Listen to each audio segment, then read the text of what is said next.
টেনের এক পরিমিতির একটি চ্যাপ্টার গোলক পার্ট 2। তো আগের পার্টে কিন্তু আমরা গোলক সম্বন্ধে আলোচনা করছিলাম, তোমাদের বলছিলাম যে গোলক ফাঁপা হতে পারে আবার নিরেটও হতে পারে, তার জন্য ক্ষেত্রফল এবং আয়তনের ফর্মুলাগুলো বলে দিয়েছিলাম। তারপর অর্ধগোলকও আবার নিরেট এবং ফাঁপা, তার জন্য যে সূত্রগুলো সেগুলো কিন্তু বলে দিয়েছিলাম আগের পার্টে। কাজে ওই পার্টটা দেখে কিন্তু এই পার্টটা দেখবে, ঠিক আছে? তারপর 4-5টা মানে তোমাদের অঙ্ক করে দিয়েছিলাম। তো আজকে 8 নাম্বার কোশ্চেন থেকে দেখো, এটা কিন্তু ভিআই, হ্যাঁ। একটি নিরেট সীসার গোলকের ব্যাসের দৈর্ঘ্য বলছে 14 সেমি। ওই গোলকটিকে গলিয়ে 3.5 সেমি দৈর্ঘ্যের ব্যাসার্ধের বলছে কতগুলো নিরেট গোলক তৈরি করা যাবে তা হিসেব করে লিখি। তার যে ব্যাস মানে 2rটা সেটা বলছে 14 সেমি।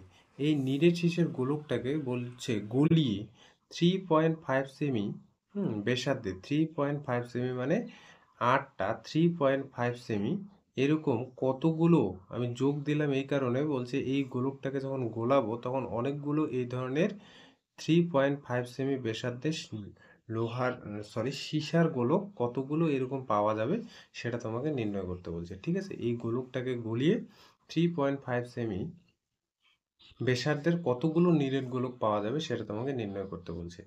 তো আমরা কি করব, এই যে নিরেট সীসার গোলকের আমরা ব্যাসটা প্রদত্ত আছে সেখান থেকে আমরা আসি। তাহলে প্রদত্ত নিরেট সীসার গোলকের নিরেট নিরেট সীসার সীসার গোলকের গোলকের ব্যাস দেওয়া আছে। প্রদত্ত নিরেট সীসার গোলকের ব্যাস, সেটা ব্যাসকে আমরা কি দ্বারা নির্ণয় করি? 2r, সেটা দেওয়া আছে 14 সেমি। 14 সেমি। এবার এখান থেকে আমি আর বের করব, আর মানে হচ্ছে ব্যাসার্ধ, ঠিক আছে? 14 সেমি। তাহলে আরটা বের হয়ে যাবে 2 দিয়ে যদি ভাগ করে, তাহলে হয়ে যাবে মানে 14 নিচে 2, তো তার মানে আর হয়ে যাবে 7 সেমি, ঠিক আছে? আর হয়ে যাবে 7 সেমি, আর মানে সীসার গোলকের ব্যাসার্ধটা। তাহলে এই যে প্রদত্ত নিরেট সীসার গোলকের ব্যাসার্ধটা 7, সেই গোলকটার আমরা কি বের করব? আয়তন বের করব। তাহলে প্রদত্ত নিরেট সীসার গোলকের আয়তন, হ্যাঁ। আয়তনের ফর্মুলা কি? 4/3 পাই আর কিউব ঘন সেমি। তাহলে আর এর জায়গায় এখানে বসবে কত? 7। তাহলে 4/3 পাই 7 কিউব। এটা এই বড় গোলকটা গলিয়ে যে ছোট গোলকগুলোর তৈরি করতে চাচ্ছে সেই ছোট নিরেট গোলকগুলোর ব্যাসার্ধ আবার দেওয়া আছে। বড় গোলকটা গলিয়ে তো ছোট ছোট গোলকগুলো তৈরি করবে, সেই নিরেট ছোট গোলকগুলোর আবার ব্যাসার্ধ প্রদত্ত। আবার এখানে বলা যায় যে ছোট নিরেট গোলকের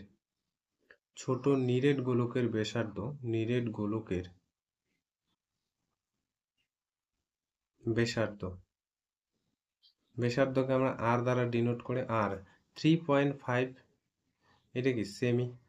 তাহলে তারও কি থাকবে? আয়তন থাকবে। তাহলে ছোট নিরেট গোলকের প্রত্যেকটার আয়তন থাকবে, তাহলে আয়তনটাও বের করি। 4/3 পাই আর কিউব ঘন সেমি। তাহলে 4/3 পাই আর এর জায়গায় বসাবো 3.5 তার কিউব হোল কিউব, এত ঘন সেমি। এবার বলছে এই যে বড় গোলকটা গলিয়ে যে ছোট ছোট কতগুলো গোলক তৈরি করা যাবে, তাহলে আমরা কিভাবে নির্ণয় করব? অতএব নির্ণয় নিরেট গোলকের সংখ্যা। বলছে না কতগুলো এরকম 3.5 সেমি ব্যাসার্ধের নিরেট গোলক তৈরি করা যাবে। বলছে নির্ণয় নিরেট গোলকের সংখ্যা। কি করব, যে বড় নিরেট গোলকের যে আয়তনটা আছে, বড় নিরেট গোলকের আয়তন মানে এই যে 4/3 পাই 7 এর কিউব বাই হচ্ছে এই যে প্রত্যেকটা ছোট ছোট নিরেট গোলকের আয়তন দিয়ে ভাগ করে দেব। তার মানে 4/3 পাই 3.5 তার কিউব ভাগ করে দিয়ে যে সংখ্যাটা বেরোবে সেই সংখ্যাটা এখানে দেখো কাটবে, এটা কাটবে, এটা কাটবে। 7 কিউব মানে 7 কয়বার আছে? 7 3বার আছে। 3.5 এর কিউব মানে 3.5 কিন্তু 3বার আছে, ঠিক আছে? আচ্ছা, এবার দেখো 3.5টাকে না আমরা একটা কায়দা কৌশল করব। কি? 3.5টাকে আমি লিখতে পারি 35-এর নিচে 10, এখানেও লিখতে পারি 35-এর নিচে 10, এখানেও লিখতে পারি 35-এর নিচে 10। এবার এই 7 গুণন 7 গুণন 7 উপরে থাকলো, নিচে হচ্ছে 35 গুণন 35 গুণন 35, আর 10 গুলো কিন্তু উপরে চলে যাবে। তাহলে 10 গুলো গেল হচ্ছে উপরে, 10 গুণন 10 গুণন 10, ঠিক আছে? 3টা 10 উপরে গেল। এটা হচ্ছে 5 7 35, 5 7 35 5 7 35, আবার 5 দিয়ে এগুলো কাটবে, 5 দুগুণ 10, 5 দুগুণ 10, 5 দুগুণ 10। তাহলে উপরে 2 কয়বার আছে, 3 বার গুণ, তার মানে 8। তাহলে এই ধরনের ছোট ছোট নিরেট গোলক কয়টা পাওয়া যাবে বলছে 8। তাহলে বুঝতে পারলে বড় নিরেট গোলকটা গলিয়ে, যে নিরেট গোলকটার ব্যাস 14 সেমি, তাকে যদি গোলায় ছোট ছোট এরকম গোলক তৈরি করতে চাই, তাহলে 8টা গোলক এরকম ছোট ছোট তৈরি করতে পারবো, যাদের ব্যাসার্ধ হবে 3.5 সেমি। বোঝা গেছে? আচ্ছা, জাস্ট এই জায়গাটা মনে রাখবে যে গোলকের সংখ্যা কিভাবে নির্ণয় করব, বড় যে নিরেট গোলকটা আছে তার আয়তন বাই ছোট নিরেট গোলকটার আয়তন দিয়ে ভাগ করে দেব। ঠিক আছে? 9 নাম্বারটা দেখো কি বলছে, 3 সেমি, 4 সেমি ও 5 সেমি দৈর্ঘ্যের ব্যাসার্ধে 3টি নিরেট তামার গোলক গলিয়ে একটি নিরেট বড় গোলক তৈরি করা হলে বড় গোলকটির ব্যাসার্ধের দৈর্ঘ্য হিসেব করে লিখি। কিভাবে করব আগে ছবিতে ভালো করে বোঝো। ধরে নাও এটা হচ্ছে 3 সেমি নিরেট তামার গোলক, এটা হচ্ছে ব্যাসার্ধ হচ্ছে 3 সেমি, কারণ 8টা হচ্ছে 3 সেমি, আর এটা হচ্ছে 4 সেমি, তার মানে একটু বড়। তাহলে এটা হচ্ছে 4 সেমি ব্যাসার্ধ, তার মানে এটা 4 লিখে দিই এখানে। 5 সেমি মানে একটু বড় আরো হবে। তাহলে এই যে বলছে তিনটা নিরেট তামার গোলক এইরকম ব্যাসার্ধের আছে, 3 4 আর 5।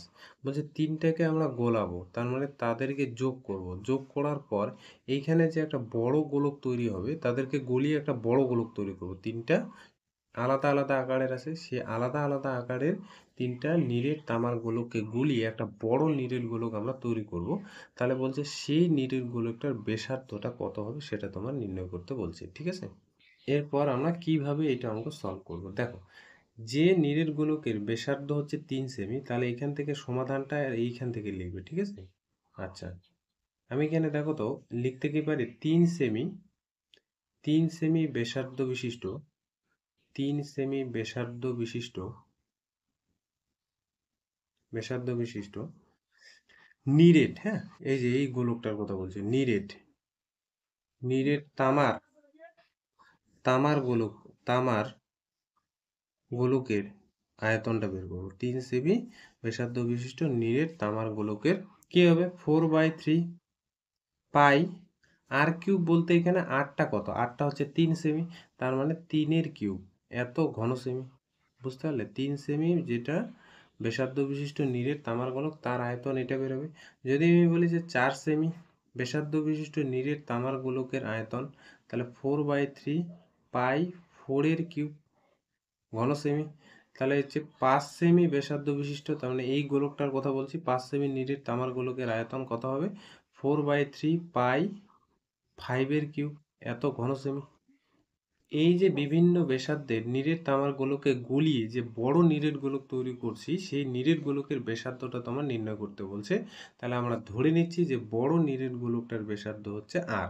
তাহলে এখানে ধরে নেই বড় নিরেট গোলকটির ব্যাসার্ধ, বড় নিরেট গোলকের ব্যাসার্ধ, গোলকের ব্যাসার্ধ ব্যাসার্ধ ধরে নিচ্ছে আর।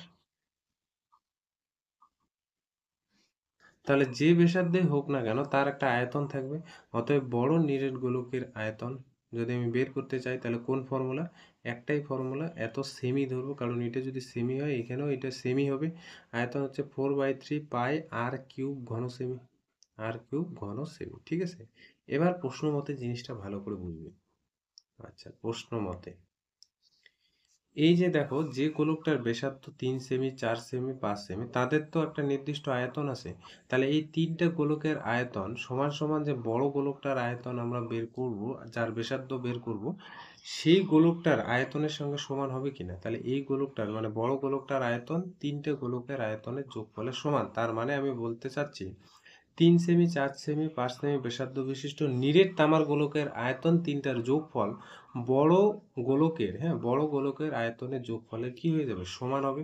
তার মানে আমি লিখতে পারি যে এই যে ছোট গোলক মানে যে গোলকটার ব্যাসার্ধ হচ্ছে 3 সেমি, তার যে আয়তন মানে 4/3 পাই 3 কিউব, এই আয়তনটা যোগ এই আয়তনটা, তার মানে 4/3 পাই 4-এর কিউব যোগ 4/3 পাই 5 কিউব, তার 4/3 পাই 5Q তাদের যে যোগফলটা সমান সমান বড় গোলকটার আয়তনের সঙ্গে সমান হবে। তিনটা গোলক গুলিয়ে তো আমরা একটা বড় গোলক তৈরি করছি, তার মানে তাদের আয়তনের যোগফল এই বড় গোলকটার আয়তনের সাথে সমান হয়ে যাবে।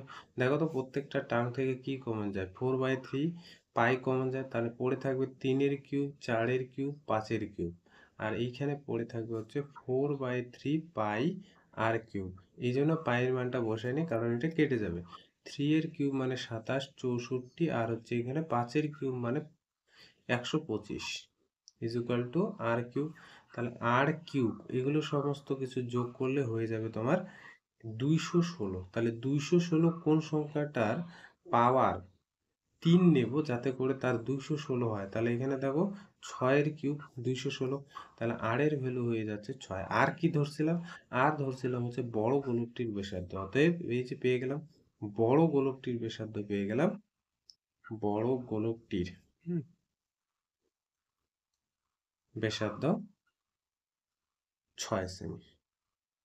ঠিক আছে, এটাই অ্যান্সার। 10 নম্বর কোশ্চেনটা কি বলছে দেখো, যে একটি অর্ধ গোলাকৃতি গম্বুজের ভূমিতলের ব্যাসের দৈর্ঘ্য 42 ডেসিমি। বলছে গম্বুজটি উপরিতল রং করতে প্রতি বর্গমিটার বলছে 35 টাকা হিসেবে খরচ পড়বে, তা বলছে কত খরচ পড়বে তা হিসেব করে লেখি। আগে প্রথমে ছবিটা বুঝি। দেখো অর্ধ গোলাকৃতি বলছে, তো অর্ধ গোলাকৃতি একটা আমি ছবি আঁকছি। ধরে নাও এটা হচ্ছে অর্ধ গোলাকৃতি একটা গম্বুজ। যদিও আমার ছবিটা অত একটা ভালো হয় না, তো মোটামুটি বোঝার চেষ্টা করো। ঠিক আছে, এই অর্ধ গোলাকৃতি এরকম একটা গম্বুজ। তাহলে এই গম্বুজটা ভূমিতলের যে ভূমিতলের ভূমিতলের যে ব্যাস সেটা দেওয়া আছে, তার মানে গম্বুজটা এরকম করে উল্টানো আছে। তাহলে ভূমিতল বলতে এই তলটাকে বোঝাবে, তাহলে ভূমিতল বলতে এই তলটাকে যদি বোঝায়, তাহলে এই যে ভূমিতলের যে ব্যাস সেটা দেওয়া আছে 42 ডেসিমি। এবার কিন্তু এককটাও একটু মাথায় রাখতে হবে, ঠিক আছে, ডেসিমি। তাহলে ব্যাসার্ধ কত হয়ে যাবে, ব্যাসার্ধ হয়ে যাবে 42কে 2 দিয়ে ভাগ করতে হবে, তার মানে 42-এর নিচে 2, তার মানে 21 ডেসিমি। 21 ডেসিমি হলো এই অর্ধ গোলাকৃতি গম্বুজের ভূমি ব্যাসার্ধ। ঠিক আছে, ভূমির যে ব্যাসার্ধ সেটা হচ্ছে 21 ডেসিমি। আবার কি বলছে, যে এই গম্বুজটির উপরিতল রং করতে প্রতি বর্গমিটার 35 টাকা খরচ হয়। প্রতি বর্গমিটারে যদি 35 টাকা খরচ হয়, তাহলে টোটাল বলছে এই ধরনের গম্বুজের কত টাকা খরচা হবে। তাহলে উপরিতল মানে বুঝতে পারছো, এই যে তলটা, সেই তলটা রং করতে 35 টাকা প্রতি বর্গমিটারে খরচ হয়। তাহলে টোটালটা কত খরচ হবে সেটা তোমাকে হিসাব করতে বলছে। পাখির খাঁচার মতো এটা ভাবো, ঠিক আছে, কিন্তু এটা কিন্তু ফাঁকা না, এটা কিন্তু উপরিতল, একটা তল, কিন্তু সেই তলটা বক্রতল। তো আমরা কিভাবে এই অঙ্কটা সলভ করবো, তো আমরা কি করব, আমরা চেষ্টা করব এই যে গম্বুজাকার যেটা গোলাকৃতি কিন্তু অর্ধ গোলাকৃতি, উপরিতলটা কত বর্গমিটার আছে, যদি আমরা ওটা বের করতে পারি, তাহলে আমরা 35 টাকার এই যে প্রত্যেক বর্গমিটারে যে খরচ হয় সেই টাকাটা দিয়ে গুণ করে দিব। তার মানে এক এক করে আসি। আমরা প্রথমে এখানে কি দেওয়া আছে সেটা লিখে নেব। তাহলে প্রদত্ত অর্ধ গোলাকৃতি অর্ধ গোলাকাকৃতি গোলাকাকৃতি গম্বুজের গম্বুজের ভূমিতলের ব্যাস ভূমিতলের ব্যাস যেটা আছে এটা লিখে নিই। ব্যাস আমরা কত ধরি, 2 আর 42 ডেসিমি। তাহলে এখানে 2 আর যদি 42 ডেসিমি হয়, তাহলে আর হয়ে গেল 21 ডেসিমি। এইবার এখানে একটু সামান্য কাজ করতে হবে, ডেসিমিটারটাকে না মিটারে কনভার্ট করতে হবে। কেন, কারণ আমরা যখন অর্ধ গোলাকৃতি গম্বুজের উপরিতল বা বক্রতলের ক্ষেত্রফলটা নির্ণয় করতে চাইবো, তখন কিন্তু সেটা বর্গ মিটারে নির্ণয় করব, কারণ আমাদের প্রত্যেক বর্গ মিটারে খরচা 35 টাকা দেওয়া আছে। তাহলে বর্গ ডেসিমিটারে নির্ণয় করলে হবে না, শুধুমাত্র এখানটায় কি করবে, ডেসিমিটারকে মিটারে কনভার্ট করতে গেলে 10 দিয়ে কি করতে হবে, ভাগ। 8টা কিন্তু ডেসিমিটার থেকে মিটারে কনভার্ট হয়ে গেল। তাহলে এরপর আমরা কি করব, এই যে অর্ধ গোলাকৃতি গম্বুজের ভূমিতলের ব্যাসটা পেয়ে গেলাম 21-এর নিচে 10 এত মিটার। ঠিক আছে, তাহলে আমরা উপরিতলের যে ক্ষেত্রফলটা সেটা নির্ণয় করব। অতএব গম্বুজটির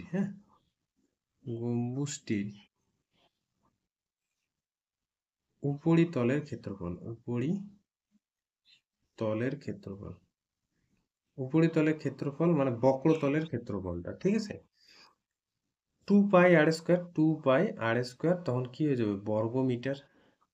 2 পাই আর স্কোয়ার বর্গ মিটার হয়ে যাবে। তাহলে 2 পাই মানে কত 22-এর নিচে 7, আর আর স্কোয়ার মানে 8টা পেলাম হচ্ছে 21-এর নিচে 10, তাহলে 21-এর নিচে 10 কয়বার গুণ হবে 2বার, 21-এর নিচে 10 2বার, এত বর্গ মিটার।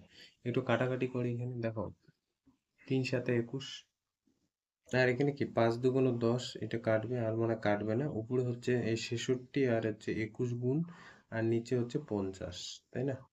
আরো মনে কাটবে তাই না, আরো একটু কাটবে। এটা হচ্ছে এটা তোমার 2 দিয়ে 25, আর এটা হচ্ছে 33 হয়ে যাবে। তাহলে 33 21 গুণ করবে আর হচ্ছে 25 দিয়ে ভাগ করবে। তাহলে এটা দেখবে ক্যালকুলেট করে, এটা 693 হবে আর ওর নিচে হচ্ছে 25, তাহলে এটা 25 দিয়ে যখন ভাগ করবে 27.72, এত বর্গ এত বর্গ মিটার কিন্তু উপরিতলের ক্ষেত্রফলটা। তাহলে প্রতি বর্গ মিটারে যদি, হ্যাঁ, প্রতি বর্গ মিটারে যদি 35 টাকা খরচা হয় তাহলে এত বর্গ মিটারে কত হবে, এটা আমরা হিসাব করব। তাহলে প্রতি বর্গ মিটারে খরচ, প্রতি বর্গ মিটারে খরচ কত হয় 35 টাকা। তাহলে আমাদের টোটাল কত বর্গমিটার আছে বলছে, টোটাল বলছে 27.72। তাহলে বর্গমিটারে খরচ কি করবো, এইটা টাকা দিয়ে গুণ করে দিব, 27.72 এত টাকা। তাহলে এটা গুণ করলে দেখবে গুণফলটা দাঁড়াবে হচ্ছে 970 টাকা, 970 টাকা 20 পয়সা, এত টাকা। এটা গুণটা করবে, ঠিক আছে, গুণটা আশা করি পারবে।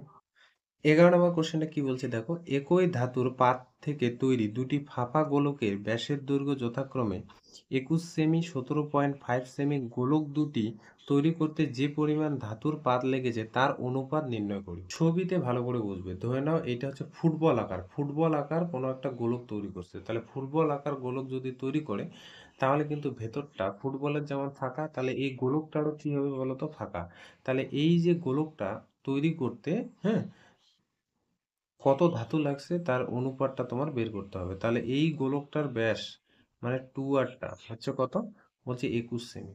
আর একটা গোলক যখন তৈরি করছে ফুটবলের আকারের মতো, তখন সেই গোলকের ব্যাসটা বলছে 2rটা বলছে 17.5 সেমি।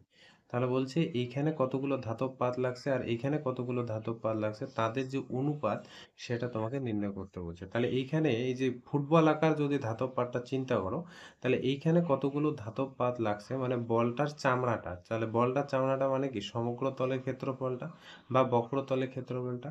তাহলে এইখানে এই এই বলটা বা এই গোলকটার, হ্যাঁ, গোলকটার আমরা সমগ্র তলের ক্ষেত্রফল বের করব, আর এই গোলকটার সমগ্র তলের ক্ষেত্রফল বের করব, তাদের অনুপাতটা তারপর নির্ণয় করব, ঠিক আছে।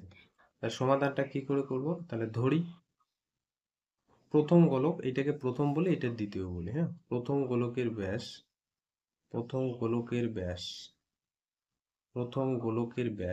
ব্যাস মানে 2r, ব্যাস মানে হচ্ছে 2r, সেটা হচ্ছে 21 কি সেমিতে আছে। তাহলে আমার ব্যাসার্ধ লাগবে, তার মানে এখানে 2r যদি 21 হয় তাহলে আর হচ্ছে 21-এর নিচে 2, আর আর মানে আমরা জানি হচ্ছে ব্যাসার্ধ। তাহলে এই যে আর ইজ ইকুয়াল টু 21-এর নিচে 2 যে বের হলো, সেই প্রথম গোলকের কি পাবো বলতো, সমগ্র তলের ক্ষেত্রফল বা বক্রতলও লিখতে পারো, সমগ্র তলের ক্ষেত্রফল।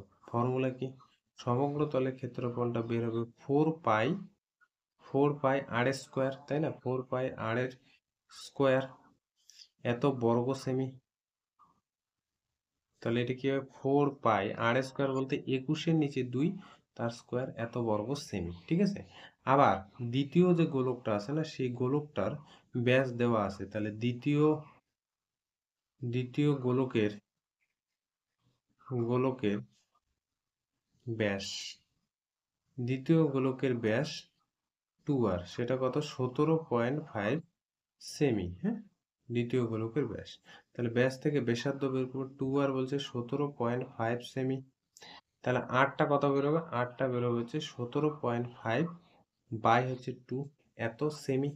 এবার সেই গোলকটারও একটা কি থাকবে, সমগ্র তলের ক্ষেত্রফল থাকবে। তাহলে সমগ্র তলের ক্ষেত্রফল থাকবে। সেই সমগ্র তলের ক্ষেত্রফলটা কি 4 পাই আর স্কোয়ার বর্গ সেমি, 4 পাই আর স্কোয়ার বর্গ সেমি। তাহলে 4 পাই আর স্কোয়ার বলতে 17.5 বাই হচ্ছে 2 তার হোল স্কোয়ার বর্গ সেমি। এবার আমাদের কি বলছে, নিরেট গোলক দুইটি তৈরি করতে প্রয়োজনীয় ধাতুর পাতের অনুপাত। তাহলে আমরা এখানে লিখে দিই, নির্ণয় গোলক দুটির তৈরি করতে হুম তৈরি করতে প্রয়োজনীয় প্রয়োজনীয় ধাতুর পাতের অনুপাত। প্রয়োজনীয় ধাতুর পাতের অনুপাত পাতের অনুপাত তাহলে প্রথমটার ক্ষেত্রে কতগুলো ধাতু লাগছে, মানে সমগ্র তলে ক্ষেত্রফলটা এই যে 4 পাই 21-এর নিচে 2 তার স্কোয়ার অনুপাত পরেরটার এই যে সমগ্র তলের ক্ষেত্রফল, মানে এটা কতগুলো ধাতু লাগছে সেটা বের হবে, তার হোল স্কোয়ার। তাহলে এই যে 4 পাই কাটলো, 21-এর নিচে 2 কয়বার আছে, 2 বার। তাহলে এটা কি লিখতে পারি, 21-এর নিচে 2 গুণন 21-এর নিচে 2 অনুপাত 17.5/2, এটাও কিন্তু 2 বার আছে, 17.5/2, তা 2 এই 2 কাটলো, ঠিক আছে। 21 গুণন 21 অনুপাত থাকলে বাই আকার চলে আসে, 17.5 গুণন 17.5, এই পয়েন্টটাকে না তুলবো, 21 গুণন 21 পয়েন্টটা তুলবো, পয়েন্টটা যদি তুলি তাহলে নিচে 10, এখানেও থাকবে 175, নিচে কত 10, এই 10টা উপরে যাবে, তাহলে 21 গুণন 21 গুণন 10 গুণন 10, আর নিচে হচ্ছে 175 গুণন 175, ঠিক আছে। 5 দিয়ে একটু কাটি, 5 2 গুণ 10 আর 3 5 15, 5 5 25, আবার কাটি 2, 5 2 গুণ 10, 3 5 15, 5 5 25, আবার দেখো 7 দিয়ে কাটে, 5 7 35, 3 7 21, এই যে 5 7 3 7 21, 5 7 35, তার উপরে 3 3 9 9 আর 4-এ গুণ করলে 36, আর নিচে হচ্ছে 5 5 25, তাহলে কি হচ্ছে 36 বা অনুপাত 25, এটা অ্যান্সার। 12 নম্বর কোশ্চেনটা দেখো, সব থেকে ইম্পর্টেন্ট অঙ্ক কিন্তু এই 12 নম্বরটা, ভিআই দিলাম, ঠিক আছে। কি বলছে দেখো, একটি ধাতব গোলকের উপরিতল এমন ভাবে কেটে নেওয়া হলো যে নতুন গোলকের বক্রতলের ক্ষেত্রফল আগের গোলকের ঠিক অর্ধেক, কেটে নেওয়া অংশের আয়তনের সঙ্গে অবশিষ্ট গোলকের আয়তনের অনুপাত নির্ণয় করি। একটা তরমুজ ভাবো, একটা তরমুজ, এটাকে না তরমুজ ভাবো, তরমুজ ভাবলে ব্যাপারটা ক্লিয়ার হবে। তাহলে তরমুজের দেখবে একটা সবুজ অংশ থাকে, সবুজের নিচে একটু হালকা হালকা সাদা অংশ থাকে, আর ভেতরের এই অংশটা লাল, ভেতরের এই অংশটাকে লাল। হুম তাহলে এই অংশটা হলো লাল আর উপরের অংশটা হচ্ছে সবুজ। কি বলছে, একটা তরমুজকে যদি আমরা কেটে নিই ভেতরের এই অংশটা, তাহলে ফাঁকা পড়ে থাকবে, এই যে উপরের এটা গোলক আকার থাকবে, কিন্তু সেই গোলকটা এখানে কি হয়ে যাবে, ফাঁকা হয়ে যাবে। তো এখানে বলছে যে একটি ধাতব গোলকের উপরিতল এমন ভাবে কেটে নেওয়া হলো, তার মানে এইখান থেকে আমি এই অংশটাকে কেটে নিলাম, এই যে যে জায়গাটা আমি দাগ দিলাম সেই জায়গাটা আমি কেটে নিলাম।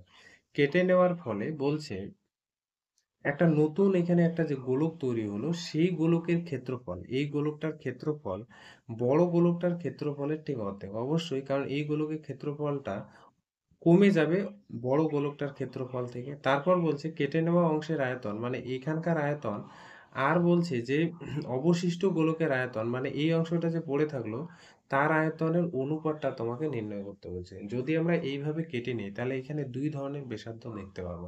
তাহলে এখানে বড় গোলক বলে একটা চিহ্নিত করব, সেই গোলকের ব্যাস আমরা, বা ধাতব যে গোলকটা আমরা এখানে ধরে নিচ্ছি সেই গোলকের আমরা ব্যাস পাবো বা ব্যাসার্ধ পাবো, ঠিক আছে। আর ছোট যে গোলকটা এখানে আছে, মানে কেটে নেওয়ার পরে নতুন যে গোলকটা তৈরি করছি সেই গোলকের আমরা কিন্তু ব্যাসটা আমরা পাবো, সেই গোলকের ব্যাসটা আমরা ধরে নিচ্ছি। আর কি করে করছি দেখো, আমরা ধরে নিচ্ছি যে ধাতব যে গোলকটা,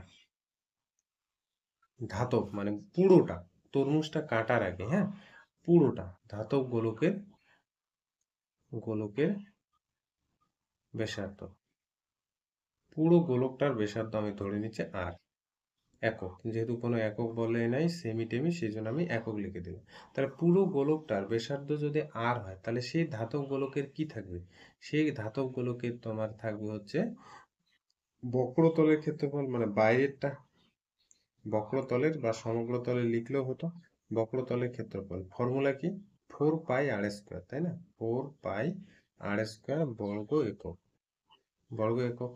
আচ্ছা, এরপর দেখো, এবার এই উপরিতলটা কেটে নিলাম, তরমুজের এই সবুজ আর সাদা ছোট ছোট অংশ ছিল, অল্প অংশ, সেই অংশটা কেটে নেওয়ার পর এই গোলকটা তৈরি করছি। তাহলে সেই গোলকটার আমরা ব্যাসার্ধ ধরে নিচ্ছি এবং এখানে কাটার পর নতুন একটা গোলক তৈরি করছি। তাহলে নতুন গোলকের, হ্যাঁ, নতুন গোলকের ব্যাসার্ধটা আমরা ধরে নিচ্ছি, আর সেই নতুন গোলকটা যে এখানে পেলাম, মানে এই যে তরমুজের লাল অংশের যে গোলকটা, সেই নতুন গোলকের ব্যাসার্ধ যদি আর হয়, তাহলে সেই নতুন গোলকের আমরা আবার কি বক্রতলের ক্ষেত্রফলটাও পাবো, বক্রতলের ক্ষেত্রফলটাও পাবো। তাহলে বক্রতলের ক্ষেত্রফল যদি নির্ণয় করতে চাই, তাহলে এত একক লিখি এখানে, হ্যাঁ। তাহলে সেটা কি মানে 4 পাই r স্কোয়ার। এবার বক্রতলের ক্ষেত্রফলের একটা কন্ডিশন ওরা হোল্ড করতে বলছে কি, এখানে দেখো, এই যে বলছে না যে একটি ধাতব গোলকের উপরিতল এমন ভাবে কেটে নেওয়া হলো নতুন গোলকের বক্রতলের ক্ষেত্রফল আগের গোলকের ঠিক অর্ধেক হয়। তার মানে শর্ত মতে এখানে একটা কন্ডিশন হোল্ড করছে, শর্ত মতে নতুন গোলকের ক্ষেত্রফল মানে এই যে 4 পাই r স্কোয়ার, এটা নতুন গোলকের ক্ষেত্রফল আগের গোলকের, মানে 4 পাই r স্কোয়ার, এটা হলো আগের গোলকের, একদম কাটার আগের মুহূর্তে গোলকের ক্ষেত্রফলের অর্ধেক মানে 2 দিয়ে ভাগ করে দেবো, বুঝতে পারলে? আগে যদি 10 ছিল, তাহলে পরেরটা গোলকের ক্ষেত্রফল হচ্ছে 5 বর্গ একক। তাহলে এখানে 4 পাই কেটে দিলাম, তাহলে এখানে কি পাচ্ছি, 2r square. 2r square is equal two বড় হাতের আর স্কোয়ার। তাহলে বড় হাতের আর স্কোয়ার ইজ ইকুয়াল টু লেখা যায় 2r স্কোয়ার। তাহলে তাহলে এখানে দেখো আর ইজ ইকুয়াল টু পজিটিভ মান নেব, নেগেটিভটা কিন্তু নেব না, কারণ ব্যাসার্ধ কোনোদিনও নেগেটিভ হয় না। তাহলে আর ইজ ইকুয়াল টু কি পাচ্ছি, √2, আর আরটা কিন্তু বের হবে, রুটের বাইরে কিন্তু আর। তাহলে এই যে বড় হাতের আর ইজ ইকুয়াল টু কি পেলাম, √2, বাইরে কিন্তু ছোট হাতের আর। এই কন্ডিশনটাকে আমরা পরে কাজে লাগাবো। এবার কি বলছে দেখো, তাহলে প্রথমে কিন্তু এটুক কাজ আমরা করলাম, বড় হাতের আর ইজ ইকুয়াল টু √2, ছোট হাতের আর গুণ। তাহলে কেটে নেওয়া অংশের আয়তনের সঙ্গে অবশিষ্ট গোলকের আয়তনের অনুপাত নির্ণয় করো। কেটে নেওয়া অংশের আয়তন মানে এই যে আমরা কেটে নেওয়ার পর এই গোলকটা তৈরি করছি, তাহলে এই অংশেরও একটা আয়তন পাবো। সেই অংশের আয়তন আর এই যে নতুন গোলকটার আয়তনের অনুপাত তোমাকে নির্ণয় করতে বলছে, ঠিক আছে? প্রথমে আমরা কেটে নেওয়া অংশের আয়তনটা বের করবো। কেটে নেওয়া, হ্যাঁ, কেটে নেওয়া অংশের আয়তন, কেটে নেওয়া, এই জায়গাটা ভালো করে বুঝবে, অংশের আয়তন। নতুন গোলকের আয়তনটা তো আমরা বের করতে পারবো, আর কেটে নেওয়া অংশের আয়তনটা অনেকের কিন্তু বুঝতে অসুবিধা হয়। আচ্ছা, কেটে নেওয়া অংশের আয়তন মানে কোন আয়তনটা বুঝতে পারছো? এই আয়তনটা তোমাকে নির্ণয় করতে বলছে, গোটা তরমুজটা কিন্তু না, তরমুজের কেটে নেওয়ার পর এই অংশটা তোমার আয়তন কিন্তু নির্ণয় করতে বলছে। এটা কিভাবে নির্ণয় করব দেখো, তার আগে একটা জিনিস এখানে বলি। ধরে নাও একটা ক্লাসে টোটাল আমি বললাম যে 100 জন স্টুডেন্ট আছে। এবার টোটাল ক্লাসে এখানে আমি আরো ক্লাসের ভেতরে আর একটা ছোট্ট ঘর বানালাম, সেখানে যদি আমি বললাম 25 জন ছাত্র থাকে, তাহলে এই যে বাইরে কতজন ছাত্র ঘোরাঘুরি করছে? তাহলে একদম পরিষ্কার কথা যে টোটালটায় যদি 100 জন থাকে আর ভেতরে যদি 25 জন এখানে থাকে, তাহলে এই অংশটায়, হ্যাঁ, এই ফাঁকা অংশটায় 75 জন থাকবে। তাহলে বড়টা এই যে টোটাল কতজন আছে ওইখান থেকে ভেতরের এই অংশটা বাদ দিলাম, তাহলে এই অংশে কতজন থাকে আমরা কিন্তু নির্ণয় করতে পারবো। ঠিক একই কনসেপ্টটা এখানে কাজে লাগাবো। এই ফাঁকা জায়গাটায় ভাবো আমি নির্ণয় করতে চাচ্ছি, এইখানকার আমি আয়তনটা জানি, ছোট গোলকের ব্যাসার্ধ মানে এই যে কেটে নেওয়ার পরে অংশটা যে থাকলো, এটার আমি আয়তন জানি। এটার আয়তন কত বলতো, এই যে যার ব্যাসার্ধ হলো আর, তার আয়তন কত, 4 পাই r কিউব, তাই না? 4 পাই r কিউব, 25-এর জায়গায় আছে 4 পাই r কিউব, সরি 4/3, হ্যাঁ, 4/3 পাই r কিউব। এটা হচ্ছে এই ছোট গোলকটার ব্যাসার্ধ, আমি এই জায়গাটা বের করব। আর আমি যদি বলি যে একদম টোটালটা, টোটাল তরমুজটার ক্ষেত্রে আয়তন বের করতে চাই, যার ব্যাসার্ধ হচ্ছে আর, তাহলে আমরা কিভাবে নির্ণয় করব, 4/3 pi r to the power 3, r to the power 3 টোটালটা, একদম ভেতরের লাল অংশটা আর সবুজ অংশ গোটাটা মিলে হয়ে যাচ্ছে 4/3 পাই r কিউব। তাহলে যদি আমি এই জায়গাটা শুধুমাত্র চাচ্ছি, তাহলে কি করব, টোটালটার এইটার থেকে এইটা বিয়োগ করে দেবো। এই যে টোটালটা 100-র জায়গায় এই যে 4/3 পাই r কিউব থেকে ভেতরের এই অংশটা বিয়োগ করে দেবো, এই অংশটা, তাহলে আমি পেয়ে যাব এই অংশে কতজন আছে। তার মানে আমি বলতে চাচ্ছি 4/3 বড়টার, হ্যাঁ, পুরোটার আয়তন থেকে ভেতরের আয়তনটা বিয়োগ করলে কেটে নেওয়া অংশের আয়তনটা কিন্তু বের হয়ে যাবে, ঠিক আছে? এই যে এই জায়গাটা, এত কি ঘন একক, এত ঘন একক। তাহলে এখানে 4/3 পাই কমন যায়, তাহলে এখানে r cube minus r cube পাচ্ছি ঘন একক। আচ্ছা এখানে দেখো আর কিউব, আর এর ভ্যালুটা না একটা পাইছি বড় হাতের আর, কত বলো তো, √2r, এখানে বসাই দেই √2r তার কিউব, বড় হাতের আর এর ভ্যালুটা বসালাম, minus r cube is equal to g, sorry, minus r cube ঘন একক, তাহলে 4/3 পাই।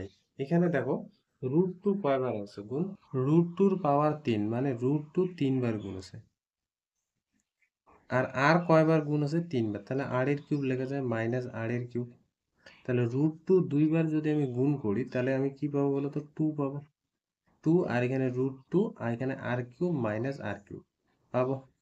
এখান থেকে আর কিউব কমন যায়, তাহলে 4/3 পাই আর কিউব কমন গেলে এই জায়গায় পড়ে থাকবে 2√2 - 1। এটা পাচ্ছি কেটে নেওয়া অংশের আয়তন, মানে এই জায়গাটার আয়তন, ঠিক আছে।